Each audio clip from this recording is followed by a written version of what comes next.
My name is Aidan. I'm the fifth generation here at Indian Springs Dairy Farm. I'm a senior at UW Green Bay studying business administration. So the farm was purchased by my great-great-grandfather Charlie in 1909.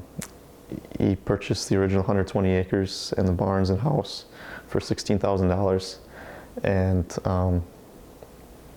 from there we've been farming ever since. Farm is named Indian Springs Dairy Farm because there's a creek that runs through our land called Indian Creek, and the creek is fed water through natural springs along it. So the farm started out with my great-great-grandpa Charlie and Ida, then it was passed down to his son Elmer and Helen, then it was passed down to my grandparents Dale and Leslie, and now to my parents Brian and Kate, and I'm the fifth generation here on the farm. In 1948, when the original milking barn burned down, my quick story on that, my great-grandparents came home from evening out early in the morning, and my great-grandpa thought he saw something glowing in the barn, so he went to check it out, and sure enough there was a fire. And well, it was September, so the barn was full of hay and straw, and it spread too fast that they couldn't control it, so the barn was a total loss. And so they went a winter without milking cows, and the following year they built the barn we're milking in now. Currently we have 340 acres of land where we grow corn, alfalfa, wheat, and soybeans. Currently we have 85 total cows, another 80 heifers that we raise ourselves.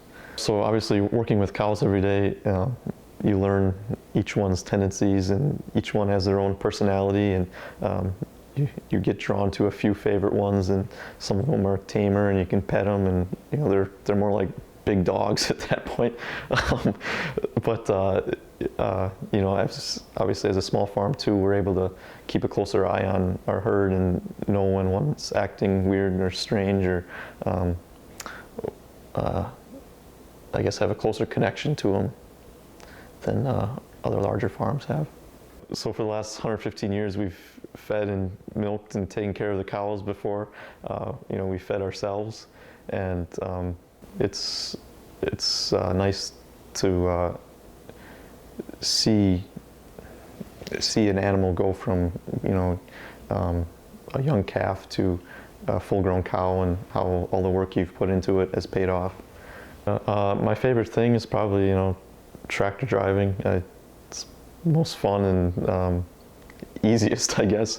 Yeah, so you know, as a kid, I would always follow my dad around and work on projects, and he would teach me a lot of different things, and you know, you slowly start working on things yourself and you learn how things work, and that goes for a variety of things, whether it's just simple chores or working on, you know, mechanical things.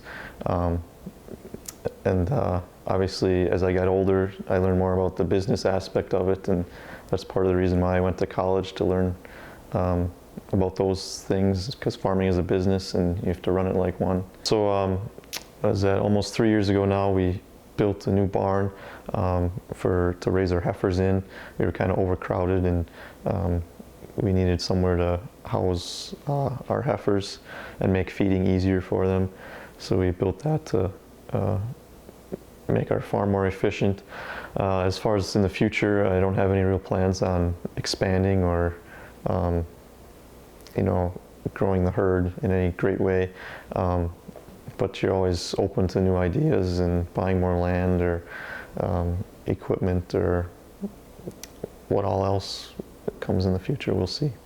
I know it's happened many times in my life where I tell people I you know, grew up on a farm, and they ask where, and I tell them where it is, and they, you know, instantly recognize it. Oh, you know, that white one that everyone seems to know. You know, we're close to the city, and we get a lot of traffic on our road, so people drive by it a lot and recognize the hard work we put into keeping the place clean and neat, and it's nice to know that people recognize that. So in 1909, to celebrate 100 years of the farm being in business, we were able to go down to the state fair, and were awarded a plaque for our achievement. In Indian Springs Dairy Farm, you know, it's my home. It's all I've ever known.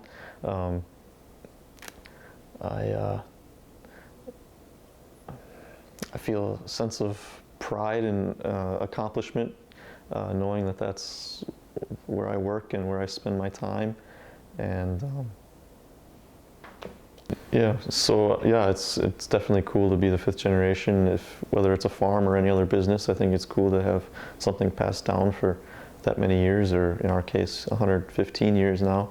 So I look forward to continuing that in the future.